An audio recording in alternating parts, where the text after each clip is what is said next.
الرسول فخذوا وما نهاكم عنه فانتهوا. بسم اللہ الرحمن الرحیم. حاضرین اکرام، تمام ناظرین، اللہ کا لاکھ لاکھ احسان ہے، کروڑا احسان ہے کہ اللہ پاک نے ہمیں اپنے محبوب محمد مصطفیٰ صلی اللہ تعالیٰ علیہ وآلہ وسلم کے امتی بنا کر دنیا میں پیدا فرمایا، اور ہم خوش نصیب ہیں کہ اللہ پاک نے پیارے آقا صلی اللہ تعالیٰ علیہ وآلہ وسلم کے امتی بنا کر ہمیں یہ دولت عطا کی کہ کنتم خیر امت اخرجت للناس، یعنی تم بہترین امت ہو. کس لیے؟ اللہ کے نبی صلی اللہ تعالیٰ علیہ وآلہ وسلم کے صدقے. ورنہ ہماری کیا اوقات ہے، ہمارے اعمال اتنے اچھے نہیں ہیں، ہماری عبادتوں میں وہ شوق، وہ اخلاص، وہ جذبہ نہیں ہے، پھر بھی اللہ نے فرمایا تم بہترین امت ہو. یہ لقب کس لیے؟ اللہ کے نبی صلی اللہ تعالیٰ علیہ وآلہ وسلم کے وسیلے سے. تو اللہ پاک نے پیارے آقا صلی اللہ تعالیٰ علیہ وآلہ وسلم کے بارے میں فرمایا کہ میرے رسول تمہیں جو دے وہ لے لو. ہمیں اللہ پاک فرما رہا ہے، سارے بندوں سے یہ خطاب ہے کہ میرے نبی، میرے آخری پیغمبر، جن کے صدقے میں میں نے ہر نبی کو وجود دیا، اس ساری کائنات کو پیدا کیا، یہ چاند و سورج، زمین و آسمان کو، عرش، لوح، کرسی کو، اور ان فرشتوں کو، ملائکوں کو، سب کو میں نے جو وجود دیا ہے، صرف میرے آپ میرے محبوب جو دیں وہ لے لو. وما آتاکم الرسول فخذوہ وما نہاکم عنہ فانتہوا. میرے محبوب تمہیں جن باتوں سے روکے ہیں ان باتوں سے رک جاؤ. اللہ پاک نے اپنے محبوب صلی اللہ تعالی علیہ وسلم کے بارے میں فرمایا لولاک لما خلقت الدنیا لولاک لما خلقت الافلاک لولاک لما اظہرت ربوبیتا. اے میرے محبوب صلی اللہ تعالی علیہ وآلہ وسلم، میں آپ کو نہ بناتا تو یہ دنیا ہی نہ بناتا، میں آپ کو نہ بناتا تو یہ عرش، لوح، کرسی، افلاک ہی نہ بناتا، میں آپ کو نہ بناتا تو میری ربوبیت کو بھی ظاہر نہ کرتا. لولا کلمہ اظہرت ربوبیتا، میرے خدا ہونے کو بھی ظاہر نہ کرتا. اللہ اکبر. اللہ کے محبوب محمد مصطفیٰ صلی اللہ تعالی علیہ وآلہ وسلم کی کتنی اونچی شان ہے کہ اللہ خود فرما رہا ہے وَرَفَعَنَا لَكَ ذِكْرَكَ. اے میرے محبوب صلی اللہ تعالی علیہ وآلہ وسلم، میں نے آپ کے ذکر کو بلند کر دیا. اب کوئی اللہ کے محبوب صلی اللہ تعالی علیہ وآلہ وسلم کی شان کو گھٹانے کی کوشش کرے، اللہ پاک اس پر عذاب اتارے گا، وہ خود تباہ و برباد ہو جائے گا. کیونکہ دنیا کے اندر ہم اکثر دیکھ رہے ہیں کوئی نہ کوئی اللہ کے رسول صلی اللہ تعالی علیہ وآلہ وسلم پر انگلیاں دکھانے والے، ان کے اوپر کیا گزر رہا ہے؟ اللہ کی طرف سے اس ملکوں پہ عذاب، زلزلے، آسمانی عذاب، زمینی عذاب گزر رہا ہے. اللہ کے محبوب صلی اللہ تعالی علیہ وآلہ وسلم کے صدقے میں ہمیں زندگی ملی، اور اللہ کے نبی صلی اللہ تعالی علیہ وآلہ وسلم کی شان کی طرف کوئی انگلیاں اٹھائے تو اللہ نے فرمایا میں تمہیں برباد کر دوں گا، تباہ کر دوں گا، پھر کوئی تمہارا سننے والا نہیں رہے گا. دیکھو عمر فاروق رضی اللہ تعالیٰ عنہ ایمان قبول کرنے سے پہلے، اسلام لانے سے پہلے پورے مکے کے سب سے بڑے گونڈے تھے، پورے تھر تھر کانپتے تھے. جیسے اللہ کے محبوب صلی اللہ تعالی علیہ وسلم کو دیکھے، انہوں نے قرآن کی آیتیں سنی، ان کے بہن ایمان لا چکے تھے، ان کے بہن بھی ایمان لا چکے تھے. اللہ کے نبی صلی اللہ تعالی علیہ وسلم کے تلوار کو پھینک دیے، اشہد ان لا الہ الا اللہ واشہد ان محمد رسول اللہ صلی اللہ تعالی علیہ وآلہ وسلم. اللہ دے دیا اور وقت کے خلیفے بن گئے، شریعت کی تلوار بن گئے. اللہ نے ان سے دین کا کام لیا. گستاخ ابو لہب، ابو جہل، چچا ہونے کے باوجود انہیں ایمان کی دولت نہیں ملی، کیونکہ وہ اللہ کے محبوب کی ذات سے جلتے تھے. تو اس میں ہمیں اشارہ دیا جو ذات سے دشمنی رکھے، جلے، حسد، کینہ، بغض رکھے، اللہ نے ان کو رشتے میں ہو کر بھی ایمان کی دولت نہیں دیا. آخر اللہ کی طرف سے ان پہ سورہ تبت یدا ابی لہب وتب ما اغنی عنہ مالہ وما کسب، قرآن کی آیتیں اتر گئی، اللہ نے ان پہ آیتیں اتار دی، اے ابو لہب کی بیوی تو برباد ہو، تو تباہ ہو، تیرے ہاتھ پیر ٹوٹے۔ تو اللہ کی طرف سے کیا ہوا؟ لعنت اتری۔ یہ دلیلیں ہیں، گستاخ کو ہدایت نہیں ملتی، اور جو گستاخ ہوتا ہے پیارے نبی کی شان کو گھٹانے کی کوشش کرتا ہے، اس کے اوپر اللہ کی طرف سے تباہی ہے، بربادی ہے، لعنت ہے۔ اللہ کے نبی صلی اللہ تعالی علیہ وآلہ وسلم دنیا میں جب تشریف لائے تو ہر طرف برائی تھی، بے حیائی تھی، بدکاری تھی، زنا عام تھا، شراب عام تھی، جوا عام تھا۔ اللہ کے محبوب صلی اللہ تعالی علیہ وسلم آنے کے بعد یہ ساری چیزیں مٹ گئی، ہر جگہ اپنا ایمان کے اجالے تھے، ایمان کی روشنیاں پھیل گئی، سینوں میں ایمان کے اجالے روشن ہونے لگے۔ یہ کس کی وجہ سے؟ یہ کس کی وجہ سے ایمان کی خوشبو مہکی؟ پہلے تو لوگ شرک میں مبتلا تھے، ان کو خدا کی پہچان نہ تھی، کوئی تو سورج کی طرف، کوئی تو آگ کی طرف، کوئی تو جھاڑوں کی طرف، کوئی تو درختوں کی طرف، کوئی پتھروں کی طرف، کوئی جو ہے ہواؤں کی طرف، ان کو خدا مانتے تھے۔ اسے شرک کہتے ہیں، اللہ کے سوا کوئی اور اللہ کی بنائی چیزوں کو خدا مان لینا یہ شرک ہے۔ تو ہمیں پیغام دیا ہے ہر نبی نے، اور ہر نبی نے دعا کیا ہے، اللہ تیرے محبوب صلی اللہ تعالی علیہ وسلم کی امت میں ہمیں پیدا فرما، کیونکہ ہر نبی کے ماتھے پہ وہ نور چلتے ہوئے آیا۔ تو دنیا میں پیارے آقا صلی اللہ تعالی علیہ وسلم آنے کے بعد اللہ پاک نے نبوت کا سلسلہ بند کیا اور بتایا گیا کہ یہ میرا آخری نبی ہے، یہ محمد رسول اللہ صلی اللہ تعالی علیہ وسلم میرے محبوب کے صدقے میں ہی میں نے آدم علیہ السلام کو وجود دیا، میں نے نوح علیہ السلام کو وجود دیا، عیسیٰ علیہ السلام کو وجود دیا، موسیٰ پیغمبر علیہ السلام کو وجود دیا، اور ابراہیم علیہ السلام کو میں نے وجود دیا۔ ہر نبی کو جو وجود ملا ہے صرف میرے محبوب کا صدقہ ہے۔ اس لیے فرمائے محمد نہ ہوتے تو کچھ بھی نہ ہوتا صلی اللہ تعالی علیہ وآلہ وسلم۔ اس لیے علامہ اقبال نے فرمایا کہ محمد سے وفا تو نے تو ہم تیرے ہیں، یہ جہاں چیز ہے کیا لوح و قلم بھی تیری ہے۔ اللہ پاک کی طرف یہ اشارہ ہے کہ اللہ پاک خود فرما رہا ہے تم میرے محبوب صلی اللہ تعالی علیہ وسلم کے ساتھ وفاداری کرو، اگر تم وفاداری کرو گے تو میں تمہارا ہوں، جب میں تمہارا ہو جاؤں گا تو لوح و قلم کیا ہے، سب کچھ تمہارا ہے۔ اس لیے من کان للہ کان اللہ لہ، جو اللہ اس کا ہو جاتا ہے۔ اللہ کے کیسے ہوتے ہیں؟ اللہ نے فرمایا میرے محبوب کے ہو جاؤ، جب تک میرے تم ہو ہی نہیں سکتے، تمہارا دعویٰ جھوٹا ہے۔ اب اللہ کے محبوب صلی اللہ تعالی علیہ وسلم دنیا میں آئے، برائیوں کو مٹائے، بے حیائی بدکاری کو مٹائے، اللہ کا پیغام دے، معراج سے ہمیں تحفہ لائے، 50 وقت کی نماز کی 5 وقت کی نماز بنا کر دے۔ اللہ پاک سے درخواست کرتے رہے اے اللہ میری امت کے لیے، کیونکہ موسیٰ علیہ السلام بیچ میں رکے تھے، اے میرے محبوب اللہ کے نبی صلی اللہ تعالی علیہ وسلم، میری امت 2 وقت کی نماز نہیں پڑھ سکی، آپ کی امت 50 وقت کی نماز کہاں سے پڑھے گی؟ اللہ کے نبی صلی اللہ تعالی علیہ وسلم سب جانتے ہیں، مگر موسیٰ علیہ السلام کو فیض پہنچانا تھا، کیونکہ دنیا میں وہ کہیں دور پہ دیدار نہ کر سکے۔ اللہ کے محبوب صلی اللہ تعالی علیہ وسلم کے چہرے میں اللہ کے جلوے دیکھتے تھے، ان کی آنکھوں میں وہ نور دیکھتے تھے، یہ بہانہ تھا ایک۔ تو اللہ کے نبی صلی اللہ تعالی علیہ وسلم کو 9 مرتبہ بھیجے، 5 وقت کی نماز میں 50 وقت کی نماز کا اجر اللہ نے ہمیں عطا کیا۔ 5 وقت کی نماز فرض ہے دوستو، یہ نماز کسی کو معاف نہیں ہے، جو جان بوجھ کر نماز چھوڑے وہ اللہ کی دی ہوئی نعمت کو ٹھکراتا ہے اور اللہ کے ساتھ کفر کرتا ہے۔ وَمَنْ تَرَكَ الصَّلَاةِ مُتَعَمِّدًا فَقَدْ كَفَرَ، جس نے جان بوجھ کر نماز چھوڑا اس نے اللہ کی دی ہوئی نعمتوں کو ٹھکرا دیا اور اللہ کے ساتھ کفر کیا۔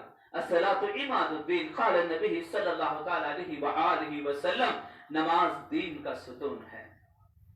ہم جب اپنے گھروں کو بنتے ہیں، چھت ڈالنا ہو تو پہلے ستونوں کو اٹھاتے ہیں، فاؤنڈیشن کے بعد جب پایا بند دیتے ہیں تو ہم ستون اٹھاتے ہیں، اس ستونوں پہ جو ہے بھیم ڈال کر اس پر جو ہے ہم چھت ڈالتے ہیں۔ اگر ستون گر گئے تو چھت بھی گر جائے گی۔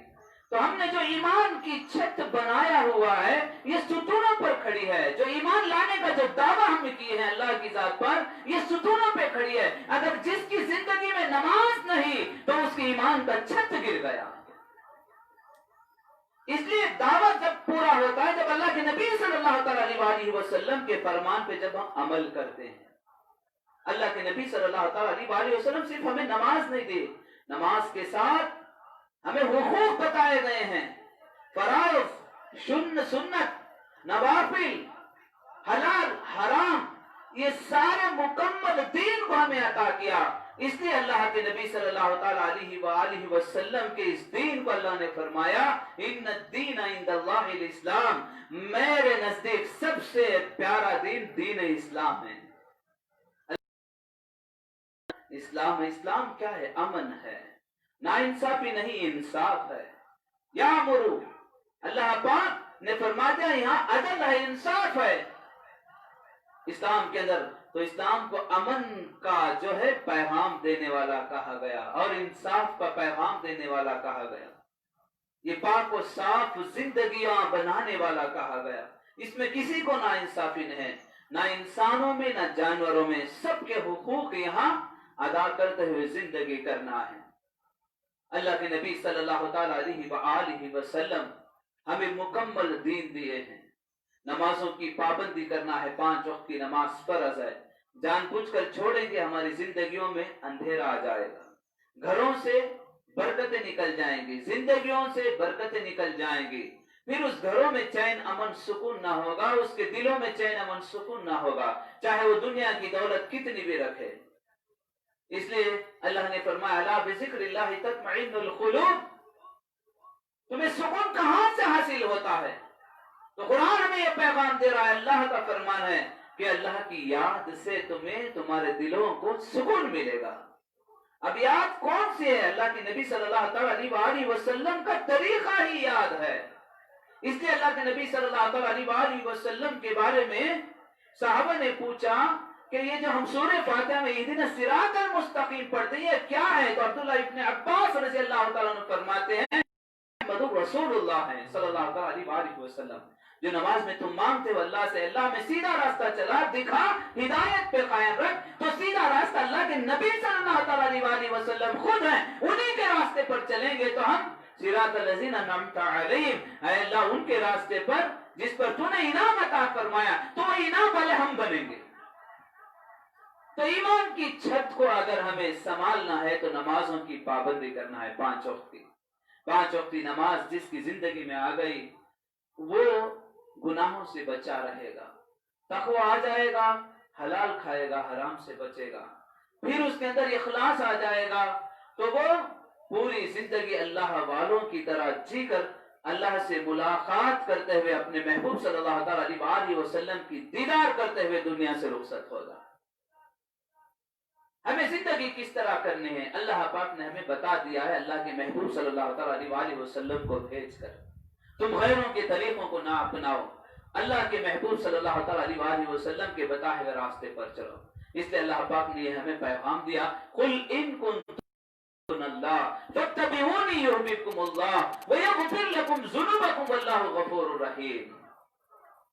اے میرے محبوب صلی اللہ تعالی علیہ وسلم، اے میرے پیغمبر، آخری پیغمبر، اے میرے محمد مصطفیٰ صلی اللہ تعالی علیہ وسلم، قل بتا دو، کہہ دو ان کنتم تحبون اللہ، تم اللہ سے محبت کا دعویٰ کرتے ہو، کب یہ تمہارا دعویٰ ثابت پورا ہوگا؟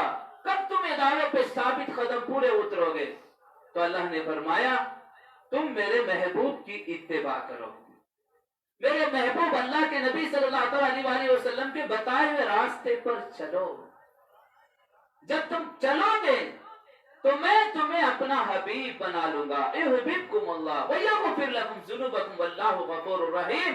اللہ پاک تمہارے سارے گناہوں کو معاف کر دے گا.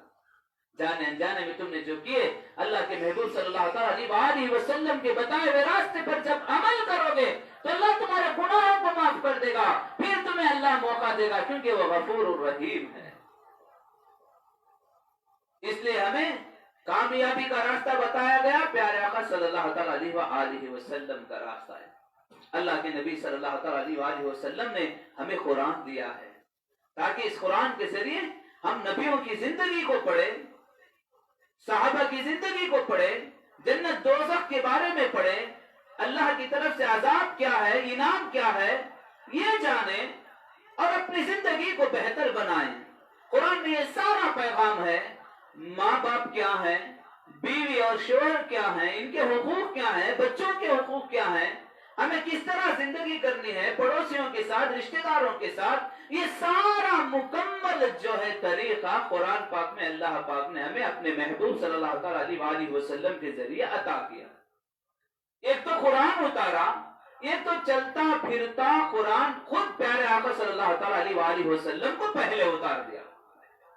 اس لیے اللہ کلام پاک میں فرما دیا، میں نے سب سے پہلے میرے نور کو بھیجا، میں نے قد جاءکم من اللہ نور وکتاب مبین، تحقیق اللہ کی جانب سے نور آیا۔ پہلے نور آئے، نور کے بارے میں کیا کہا گیا؟ یہ محمد مصطفیٰ صلی اللہ تعالی علیہ وسلم خود ہے، اللہ کی جانب سے نور آیا۔ پھر اللہ نے اپنے کلام پاک کو پیارے آقا صلی اللہ تعالی علیہ وسلم کے سینے پہ اتارا جبرائیل علیہ السلام کے ذریعے۔ جبرائیل امین علیہ السلام کے ذریعے اللہ کے نبی صلی اللہ تعالی علیہ وسلم کے سینے پہ قرآن پاک، اس نور والی کو جان کر، اس نور والی کتاب کو اوروں کو پہنچانے کے لیے اور اس نور کو پہچاننے کے لیے نور والے ہی چاہیے۔ اس لیے سب سے پہلے اللہ پاک نے نور اتارا، وہ نور پیارے آقا صلی اللہ تعالی علیہ وسلم کو کہا گیا، پھر اس نور والی کتاب کو نور والوں پہ اتارا گیا۔ ورنہ یہ بھی کہا گیا ہے قرآن کے اندر، لو انزلنا هذا القرآن على جبل لرأيته خاشعا متصدعا من خشية الله، اگر میں اس قرآن آتا تو یہ پہاڑ ڈر کے مارے کپ کپا کر ویسے ویسے ہو جاتا۔ اللہ کے کلام میں ہمیں یہ پیغام دیا گیا ہے کہ اللہ سے اس طرح ہم ڈر کر زندگی کرنی ہے۔ جب تک زندگی میں تقوی نہیں، پرہیزگاری نہیں، ہم گناہوں سے نہیں بچیں گے تو ولایت کا راستہ ملے گا ہی نہیں، پھر دعویٰ جھوٹا ہوگا۔ اس لیے قرآن پاک میں پہلے یہ فرما دیا گیا، یہ وہ کتاب ہے ذالک الکتاب لا ریب فیہ، اس کتاب میں عیب نہیں، تھوڑا بھی شک بھی نہ کرو، شک بھی کریں گے تو تمہارا ایمان ہی مکمل نہیں۔ الف لام میم ذالک الکتاب لا ریب فیہ، یہ جس میں شک کی بھی گنجائش نہیں، اتنی پاک ہے۔ یہ کس کے لیے ہدایت ہے؟ ہدی للمتقین، یہ ہدایت متقیوں کے لیے ہے۔ جب تم پرہیزگار نہیں بنو گے، جب تم گناہوں سے توبہ نہیں کریں گے تو تمہیں اس سے ہدایت نہیں مل سکتی۔ اس لیے ہم کیا کرتے ہیں؟ چلتی پھرتی کتاب یعنی چلتا پھرتا قرآن، خود اللہ کے نبی صلی اللہ تعالی علیہ وسلم سے پہلے محبت کرتے ہیں۔ محبت کے بنا ہمیں قرآن کے الفاظ بھی نہیں سمجھ میں آتے ہیں۔ اس لیے سب سے پہلے اللہ سے محبت کرو، اللہ کو بخیر دے کے ایمان لاؤ، اللہ کے نبی صلی اللہ تعالی علیہ وسلم پر ایمان لاؤ، اللہ کے قرآن پر ایمان لاؤ، جنت دوزخ پر ایمان لاؤ اور ملائکوں پر بھی ایمان لاؤ، تقدیر پر ایمان لاؤ، مرنے کے بعد اٹھایا جائے گا، جنت دوزخ کے فیصلے ہوں گے، دنیا میں تم نے جو کیا اس کا حساب و کتاب ہوگا، اس پر بھی ایمان لاؤ۔ یہی ایمان والے کہے گئے۔ اگر ان چیزوں پر تمہارا ایمان نہیں ہے تو تمہارا دعویٰ جھوٹا ہے، ایمان والے کہنے کا دعویٰ جھوٹا ہے۔ اس لیے ہمیں کیا کرنا ہے؟ قرآن والے عمل کے ساتھ زندگی کرنا ہے۔ وہ قرآن والا عمل کیا ہے؟ پیارے نبی صلی اللہ تعالی علیہ وسلم کی زندگی ہے۔ اللہ کے نبی صلی اللہ تعالی علیہ وسلم جب ہمیں یہ دین پہنچائے، آسانی سے نہیں ملا ہے۔ اللہ کے نبی صلی اللہ تعالی علیہ وسلم دنیا میں آنے 2 ماہ پہلے والد عبداللہ رضی اللہ تعالی عنہ کا دنیا سے رخصت ہونا ہوا، پردہ ہوئے۔ پھر دنیا میں آنے کے بعد پیارے آقا صلی اللہ تعالی علیہ وسلم بی بی آمنہ رضی اللہ تعالی عنہ سرکار دو عالم صلی اللہ تعالی علیہ وسلم کے والدہ 6 سال کے تھے آقا صلی اللہ تعالی علیہ وسلم، وہ بھی دنیا سے رخصت ہو گئے۔ آقا صلی اللہ تعالی علیہ وسلم یتیم ہے، اللہ جب کام لیتا ہے تو سہارا بھی اللہ اٹھا لیا۔ پھر مطلب، پھر ان کے 2 سال بعد انہوں بھی پردہ، ابو طالب چچا ان کی پرورش میں تھے، پھر کچھ عرصہ گزرا انہوں نے بھی پردہ ہو گئے۔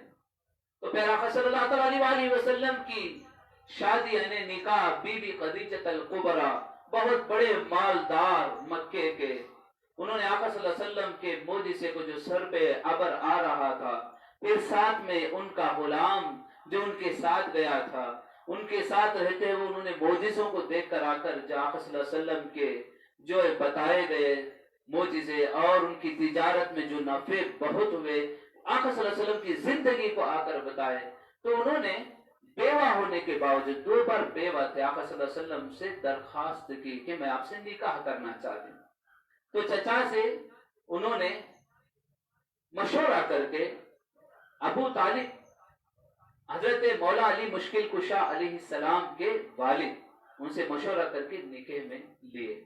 یہ پہلے ہمارے امہات المومنین سے پہلی ماں ہیں سارے امت کے، بی بی خدیجہ رضی اللہ تعالیٰ عنہ۔ تو ہمیں یہ پیغام بھی دیا کہ بیواؤں کو آپ گری ہوئی نظر سے نہ دیکھو، منوس نہ سمجھو، بیواؤں کو جو ہے سہارا دو۔ آقا صلی اللہ علیہ وسلم کی عمر 25 سال تھی، اور ماں بی بی خدیجہ رضی اللہ تعالیٰ عنہ، ہمارے امت کی ساری ماں بی بی خدیجہ رضی اللہ تعالیٰ عنہ سے نکاح کر ان کی عمر 40 سال کی تھی، اور اللہ کے نبی صلی اللہ تعالیٰ علیہ وسلم کی زندگی گزرتے گئی۔ 40 سال میں نبوت کا آقا صلی اللہ علیہ وسلم نے اعلان کیا، پھر آقا صلی اللہ علیہ وسلم پر کچرا ڈالا گیا، پتھروں سے مارا گیا، ظلم کیا گیا، ستایا گیا، یہاں تک کہ اللہ کا حکم ہوا کہ سارے لے کے ٹھہر گیا، آپ یہاں سے اب مدینے کی طرف ہجرت کرو۔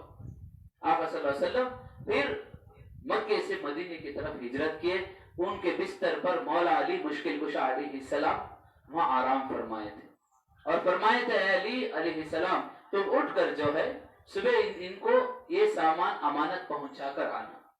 دیکھو اتنا یقین مولا علی مشکل کشا کو کہ آقا صلی اللہ علیہ وسلم جب بولے ہیں تو میرا کچھ نہیں بگڑے گا، آرام سے سوئے، اور صبح اٹھے، جب دشمنوں نے گھیرا دیکھا تو مولا علی مشکل کشا تھے علیہ السلام، آقا صلی اللہ علیہ وسلم کو انہوں نے قتل کرنے کی نیت سے آئے تھے۔ آقا صلی اللہ علیہ وسلم کے آگے سے ہی قرآن کی آیتیں پڑھتے ہوئے، کنکریاں پھینکتے ہوئے سامنے سے نکل گئے، ان کو نظر نہیں آئے۔ مولا علی مشکل کشا صبح اٹھے، جن جن کو جو امانت دینا تھا دے کر پھر آقا صلی اللہ علیہ وسلم کی طرف، وہ بھی مدینے کی طرف ہجرت کی۔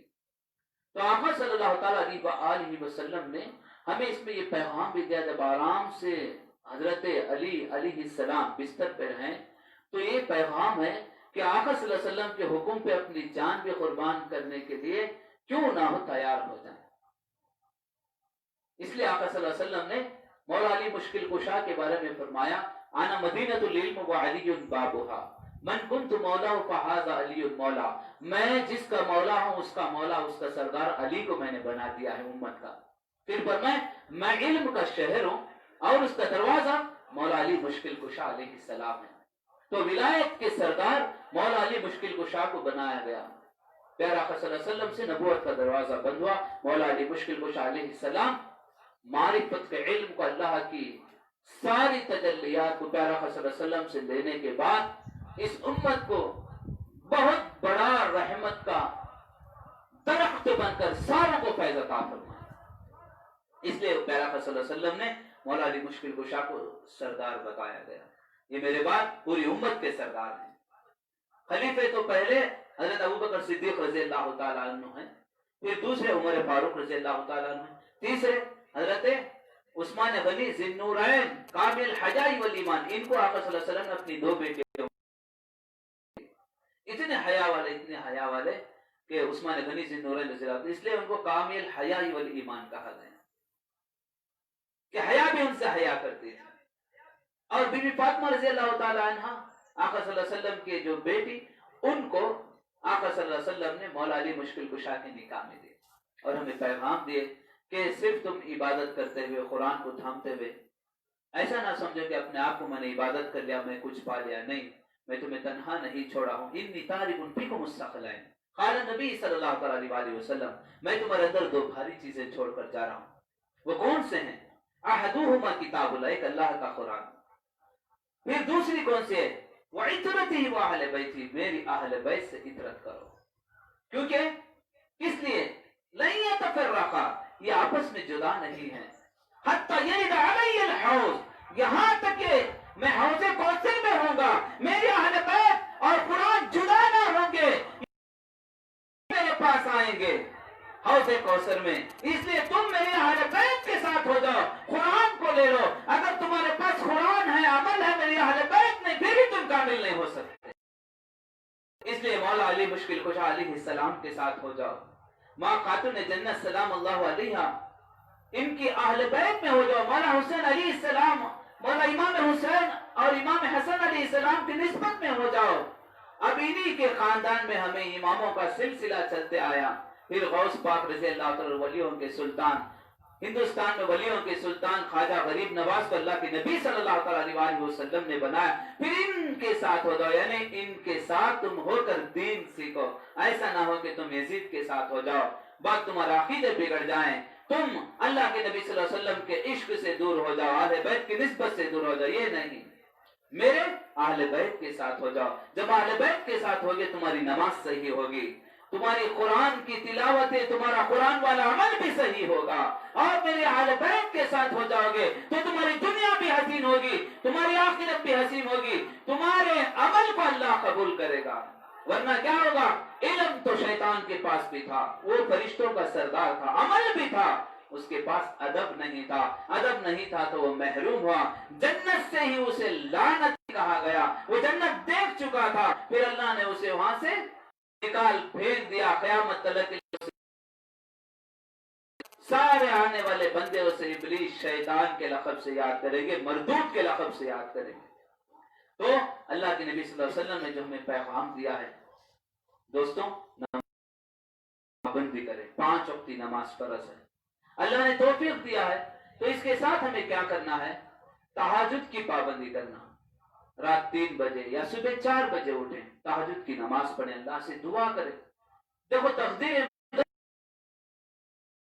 اللہ سے مانگو, مانگنے سے ملتا ہے سب کچھ. اگر نہیں مانگتے تو ہم بد نصیب ہیں. اللہ سے مانگو, اپنے نصیب کو چمکاؤ. اللہ سے مانگو, اپنے محبوب صلی اللہ علیہ وسلم کا سب سے پوچھا ہے, اللہ تیرے محبوب ہے, یہ تیرے بھی محبوب ہیں, تو ان کو پیار کرتا ہے, میں نے عرش پہ ان کا نام دیکھا, ان کے وسیلے محمد مصطفیٰ صلی اللہ علیہ وسلم کے صدقے میری بھول کو معاف کر دے.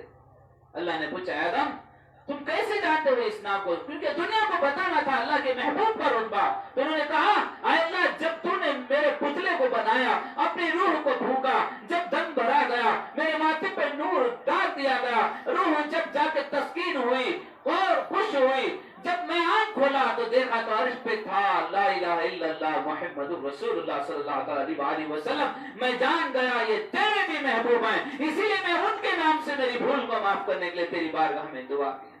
تو اللہ نے بتایا کہ میرے محبوب کی شان یہ ہے. جب آدم علیہ السلام اللہ سے پوچھتے ہیں, اللہ مجھے ان کا جلوہ دکھا, نہیں دیکھ سکتے ہو, وہ نور کی, اب میرے محبوب نور ہیں, اے اللہ کم سے کم وہ نور ہی تو دکھا دے.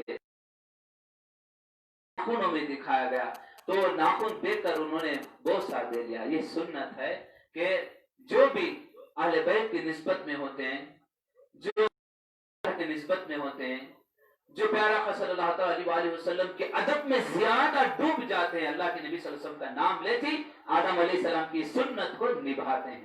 یہ سنت ہے آدم علیہ السلام کی. اور ابوبکر صدیق رضی اللہ تعالیٰ عنہ بھی اپنے انگوٹھوں کو نام لیتے. اس لیے اذان ہوتے ماذا میں بھی پیارا صلی اللہ علیہ وسلم کا نام آتے چومتے, کیونکہ ہمارا تصور کیا ہے, آقا صلی اللہ علیہ وسلم کو ہم بوسہ دیں, تاکہ اسی کے ذریعے میں اللہ کو کوئی ادا پسند آ گئی. اللہ کے محبوب صلی اللہ علیہ وسلم کے نام سن کر انہوں نے چوم لیا تھا, کیونکہ ایک یہودی تھا, وہ اپنے جو ہے تورات کو کھولتا تھا, جب محمد نام آتا تھا جا کر پوچھتا, پادریوں کو کاٹ دیتا تھا, پھر نام پڑ جاتا, 2 کاٹو تو 4, 4 کاٹو تو 8, 8 کاٹو تو 16, 100 کاٹو تو 200 مرتبہ.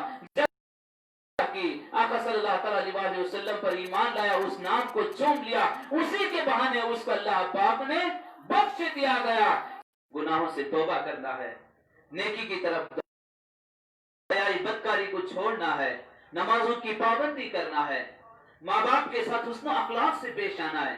اگر ماں باپ اولاد سے ناراض ہو گئے تو ان کی زندگیاں بھی بیکار ہو جائے گی, زندگیوں میں کبھی وہ کامیاب نہیں ہو سکتے. اس لیے آقا صلی اللہ علیہ وسلم نے فرمایا, ماں کے قدموں کے نیچے جنت ہے, باپ جنت کا دروازہ ہے. اس لیے ماں باپ کے آگے زبانیں نہ چلاؤ، آنکھیں نہ پھاڑو، ماں باپ کے آگے غلام بن کے کھڑے رہو۔ جس دن ماں باپ بچوں کے آگے غلام بن کے کھڑے رہیں، سمجھ لو یہ قیامت کی نشانی ہے۔ اس لیے آقا صلی اللہ علیہ وسلم نے فرمایا کہ ماں باپ کو محبت سے صرف دیکھ لینا ایک مقبول حج کا ثواب ہے۔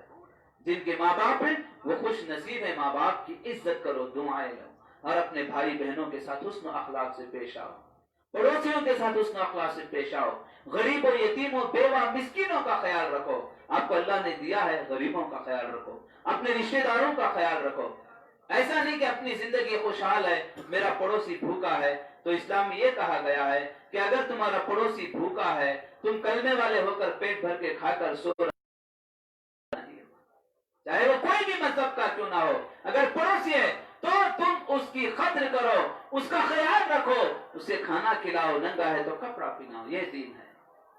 ہم بہترین امت تبھی ہو سکتے ہیں جب اللہ کے نبی صلی اللہ علیہ وسلم نے جو دیا اسے لے کر عمل کریں گے، اور جن باتوں سے روکیں ان باتوں سے رک جائیں گے۔ اللہ پاک مجھے اور آپ کو اور سارے امت مسلمہ کو سننے سے زیادہ عمل کی توفیق عطا فرمائے۔ وما آتاکم الرسول فخذوہ وما نہاکم عنہ فانتہوا وآخر دعوانا ان الحمد للہ رب العالمین۔ جو حضرات سنت